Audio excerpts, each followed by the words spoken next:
यह कहानी 1928 की है। इंडिया के काराकोरम के बर्फीले पहाड़ों की हमें एक आदमी दिखाया जाता है जो इन्हीं पहाड़ों में चढ़ रहा था। रात बिताने के लिए उसने अपना टेंट लगाया, फिर उसने काफी दूर एक तेज रोशनी देखी।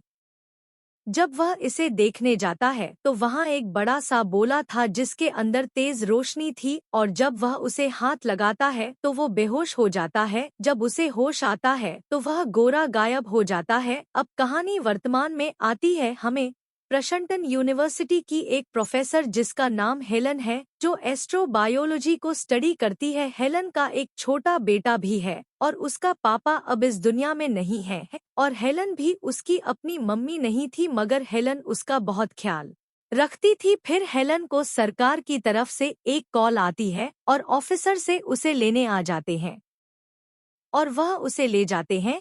जब वह वहां पहुंचती है तो उसे पता चलता है कि उसकी तरह कुछ और लोगों को भी यहाँ लाया गया है जो कि सभी साइंटिस्ट थे, और जो इस मिशन के पीछे था वह हेलन को जानता था। उसका नाम माइकल था। वह सभी को हालात के बारे में बताता है। एक बहुत बड़ा ऑब्जेक्ट पृथ्वी की तरफ बहुत ही तेज गति से आ रहा है और 78 मिनट में टकरा जाएगा, और इसकी रफ्तार इतनी तेज है कि पृथ्वी नष्ट हो जाएगी। लेकिन थोड़ी देर बाद उन्हें पता चलता है कि वह बहुत ही स्लो हो गया है और आराम से उतर जाता है। फिर हेलेन और सभी साइंटिस्ट वहां पर जाते हैं, जहां पर उन्हें पता चलता है कि यह रोशनी का एक बहुत बड़ा गोल है और उसमें से एक हाथ बाहर निकलता है। जब हेलेन उसे पकड़ने जाती है, फिर मिलिट्री वाले उस एलियन पर गोली चला देते हैं जिससे वह नीचे गिर जाता है। फिर उस गोले से एक ऑटोमोटोन बाहर निकलता है और वह इसका सिक्योरिटी सिस्टम था। वह चेक करता है कि एलियन जिंदा है या नहीं, और फिर वह डीएक्टिवेट हो जाता है। फिर उसे जल्दी से इलाज के लिए ले जाया जाता है। जब एक सर्जन उसके इलाज के लिए आता है तो उसे काट कर देखा जाता है, जिसमें से एक जिंदा व्यक्ति निकलता है। यहाँ से एक डिफेंस सेक्रेटरी को दिखाया जाता है। इन्हें खबर मिलती है कि सिर्फ यह गोल अंतरिक्ष से नहीं आया, और भी बहुत सारे गले हैं और दुनिया भर में लैंड कर चुके हैं।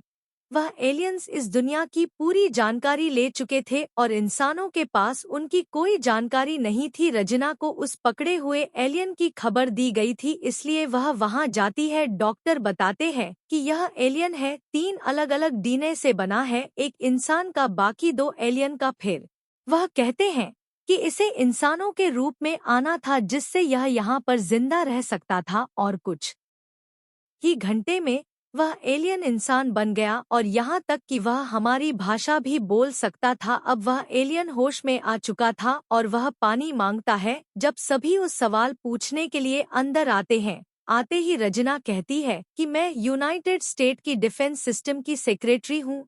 वह एलियन से पूछता है कि तुम कहाँ से आए हो, लेकिन एलियन उसे कुछ नहीं बताता। फिर हेलन पूछती है कि तुम इंसान बनने से पहले क्या थे। वह बताता है कि कुछ अलग जानकर डर जाओगी। एलियन बताता है कि मेरा नाम क्लेटो है, और बताता है कि मैं बहुत सारी सभ्यताओं से आया हूँ जो आपके चारों ओर है, कि यहाँ नेताओं की एक बड़ी सभा होने वाली है। मैं वहीं पर अपने मकसद के बारे में बताऊंगा। लेकिन रजना कहती है कि तुम्हें मुझे ही मकसद के बारे में बताना होगा। रजना कहती है कि मैं प्रेसिडेंट की तरफ से बोल रही हूँ, इसलिए बताना पड़ेगा, और बताओ कि तुम हमारे प्लेनेट पर क्यों आए हो। और फिर बाद में रजना उन सभी को बताती है कि यह यहाँ कोई खास मकसद से ही आया है, हमें इसे कहीं सुरक्षित जगह पर ले जाना होगा, क्योंकि यह जहाँ से भी आया है वह हमसे बहुत ही शक्तिशाली हो सकते हैं, वह हमें खत्म कर सकते हैं। मगर साइंटिस्ट उन्हें कहीं और ले जाने के लिए राजी नहीं थे। यह अमेरिका सरकार की मलकीहाट है, हमें इसे पूछताछ करनी ही होगी। फिर हेलेन इसके लिए मान जाती है। फिर वह व्लेटो को बेहोशी का इंजेक्शन देने ही वाली थी, मगर वह धोखा दे देती है क्योंकि वह व्लेटो की मदद करना चाहती है। वह उसे कहती है कि भागो। वह इंसान रूप में इसीलिए था क्योंकि जब वह 1928 में आए थे तो उन्होंने यहाँ से इंसानों का डीएनए ले लिया था। हेलन के पास उसे बायो सूट का सैंपल भी था। फिर व्लेटो को व्हीलचेयर पर बिठाकर एक सुरक्षित जगह पर ले जाया जाता है। फिर व्लेटो को डिटेक्टर मशीन लगा दी जाती है और उससे पूछताछ की जाती है। वह उससे पूछता है कि क्या तुम इंसान हो? फिर वह पूछता है कि क्या तुम्हें दर्द हो रहा है? कि मेरे शरीर को हो रहा है। फिर वह पृथ्वी पर आने का मकसद पूछता है। फिर व्लेटो कोई जवाब नहीं देता बल्कि अपनी शक्तियों से उस मशीन को खराब कर देता है और उस आदमी को अपने कंट्रोल में कर लेता है और यहाँ से निकलने का रास्ता मालूम कर लेता है। उसे जितने भी एजेंट कनेक्ट थे वह उनको बेहोश कर देता है झटका देकर। फिर वह वहाँ से निकल जाता है। फिर वह सब सिक्योरिटी वाले सिक्योरिटी को हाई अलर्ट पर कर देते हैं।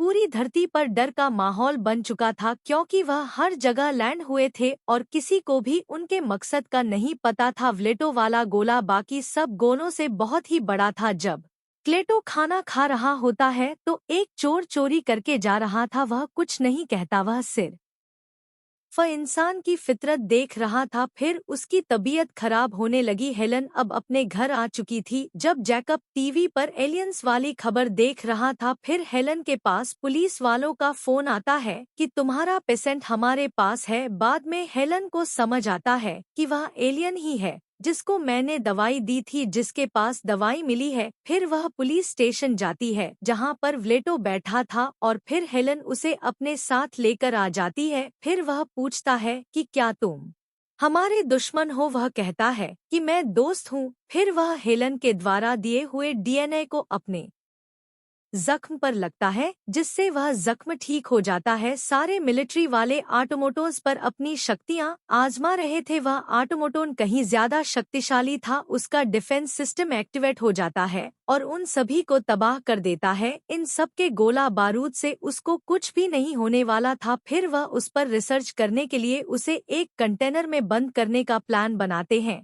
फिर व्लेटो और हेलेन एक रेस्टोरेंट में पहुंच जाते हैं। असल में व्लेटो यहाँ किसी से मिलने आया था जो इसकी जाति का था। हेलन पूछती है कि तुम यहाँ क्यों आए हो? वह जवाब देती है कि पृथ्वी को बचाने। व्लेटो की मुलाकात एक बूढ़े जापानी आदमी से होती है और वह भी एक एलियन था। उसे 70 साल पहले पृथ्वी पर भेजा गया था। उसी ने इंसानों के बारे में स्टडी की थी। इसका मकसद बदल जाता है। वह कहता है कि इंसान खतरनाक तो है लेकिन इनके अंदर प्यार भी है और इस वजह से मुझे भी इसे प्यार हो गया। अब यही मेरा घर है। इसके बाद व्लेटो हेलन के साथ जंगल में जाता है। हेलन और उसका बेटा कार में ही रह जाते हैं और व्लेटो जंगल में चला जाता है। हेवन का बेटा उससे पूछता है कि यह कौन है तो वह बताती है कि यह हमारा दोस्त है, इसका नाम व्लेटो है। फिर वह एक तालाब के पास जाता है और वहां से एक गोला बाहर आता है और जब व्लेटो उसे छूता है वह दुनिया भर के गोलों से कनेक्ट हो जाता है। इंसान के अलावा सभी जीव जंतु उसमें समाने लगे। रजिना और बाकी सब भी देख रहे थे। हेलन और जैकब भी कार से बाहर आ जाते हैं। जब उसे गोले के अंदर सभी जीव जंतु समा गए तो वह गोले अंतरिक्ष में चले गए और व्लेटो वापस आ जाता है। फिर जैकब उससे पूछता है कि यह गोला तुम कंट्रोल कर रहे थे? व्लेटो जवाब देता है हाँ। सारे गोले तो अंतरिक्ष में चले जाते हैं लेकिन सेंट्रल पार्क वाला गोला वही था। फिर जिसे खबर मिली थी वह व्लेटो और हेलन का पीछा करते हुए वहां आ जाता है और व्लेटो को मारने करने लगता है लेकिन व्लेटो उसे अपनी शक्तियों से मार देता है और बाद में उसे जिंदा भी कर देता है। जिसके बाद वह हेलन से कहते हैं कि मैं पृथ्वी को बचा रहा हूँ। हेलन समझ जाती है कि वह पृथ्वी को इंसानों से बचा रहा है। उसने जानवरों को सुरक्षित कर लिया, अब वह इंसानों को मिटाने वाला है। वह हेलन से कहता है कि हम इंसानों के लिए इस प्लेनेट को तबाह नहीं कर सकते हैं। हेलन कहती है कि हमें समय दो, हम बदल जाएंगे। फिर वह कहता है कि हमने इंतजार किया लेकिन तुम बदले नहीं।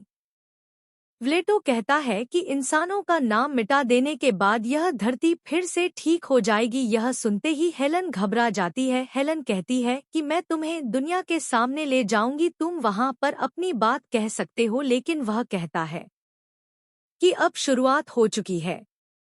लेकिन दूसरी तरफ रजिना और सभी हालत को समझने की कोशिश करते हैं। फिर हेलन समझ जाती है कि वह जितना हो सके वह धरती के जीव जंतुओं को बचा रहा है सिवाय इंसान के। फिर रजिना कहती है कि इसके बाद बाढ़ आएगी।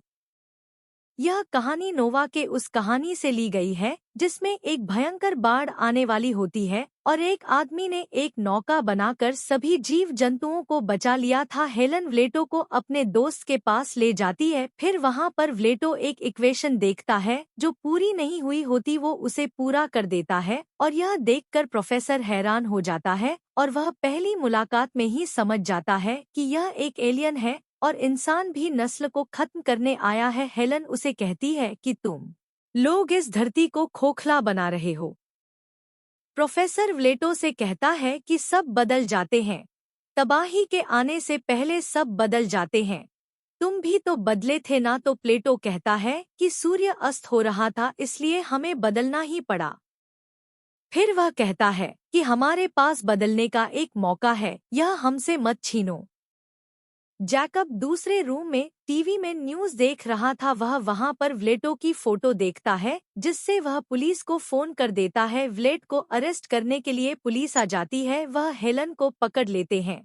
व्लेटो जंगल में भाग जाता है और अपनी पावर से 2 हेलीकॉप्टर को नष्ट कर देता है। जैकब भी व्लेटो के डर से जंगल में भाग जाता है लेकिन वह उसे कुछ नहीं करता। अब ऑटोमोटोन को एक सीक्रेट जगह पर रखा गया था जिसे तोड़ने की कोशिश की गई थी, मगर वह एलियन टेक्नोलॉजी इतनी शक्तिशाली थी कि वह टूट नहीं रही थी। वहां पर एक कीड़ा होता है जो मेटल को खाता है। वह खा खा कर बड़ा होता जाता है। वह इंसान को भी खाने लगता है। वह इंसान जो उस कमरे में था वो डर जाता है और भागने की कोशिश करता है।